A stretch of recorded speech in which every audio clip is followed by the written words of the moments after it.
Police service association সম্প্রতি যে বিবৃতি দিয়েছে সেই প্রসঙ্গটি উত্থাপিত হয়েছে মার্কিন পররাষ্ট্র দপ্তরে। সেই পররাষ্ট্র দপ্তরের ব্রিফিংয়ে তারা তাদের অবস্থান জানিয়েছে। এখানে বলা হচ্ছে যে গণমাধ্যম ও সাংবাদিকতা নিয়ে বাংলাদেশ পুলিশ সার্ভিস অ্যাসোসিয়েশনের বিবৃতির প্রসঙ্গ মার্কিন পররাষ্ট্র দপ্তরের নিয়মিত ব্রিফিংয়ে উঠেছে।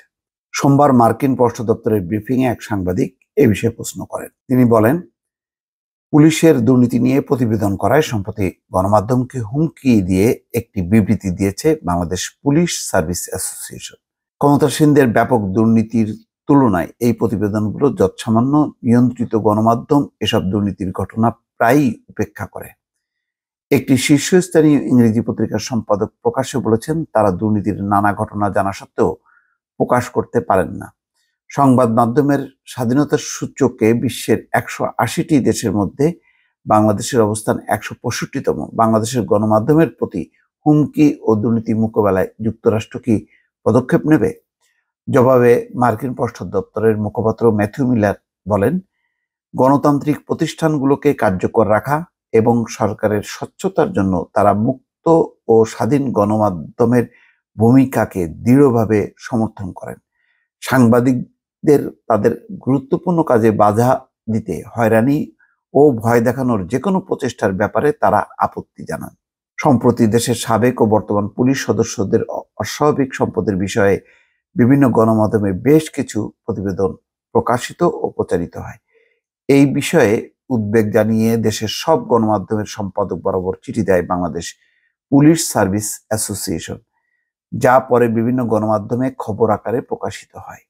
পুলিশ সার্ভিস অ্যাসোসিয়েশনের পক্ষ থেকে পাঠানো চিঠির শেষাংশে অনুরোধ জানানো হয়, জননিরাপত্তা ও জনশৃঙ্খলা রক্ষার ক্ষেত্রে এই ধরনের বিভ্রান্তিকর প্রতিবেদন প্রকাশ করা থেকে বিরত থাকতে, ভবিষ্যতে বাংলাদেশ পুলিশ বাহিনী সম্পর্কে কোনো ধরনের প্রতিবেদন প্রকাশের ক্ষেত্রে অধিকতর সতর্কতা অবলম্বন করতে সাংবাদিকতার নীতিমালা যথাযথভাবে অনুসরণের জন্য অনুরোধ জানানো হয়, যেটাকে হুমকি হিসাবে দেখছে সাংবাদিক সংগঠনগুলো।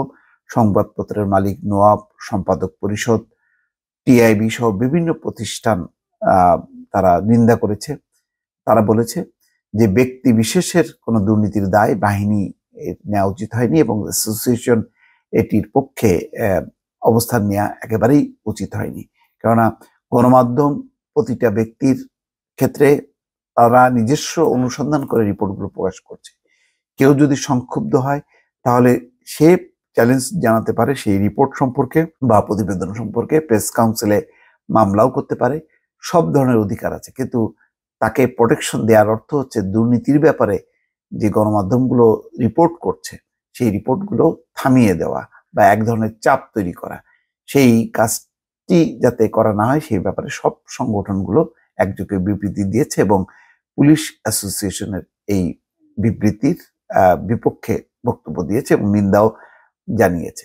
মার্কিন পররাষ্ট্র দপ্তর পর্যন্ত বিষয়টি উত্থাপিত হলো। দর্শক ভালো থাকবেন, আল্লাহ হাফেজ।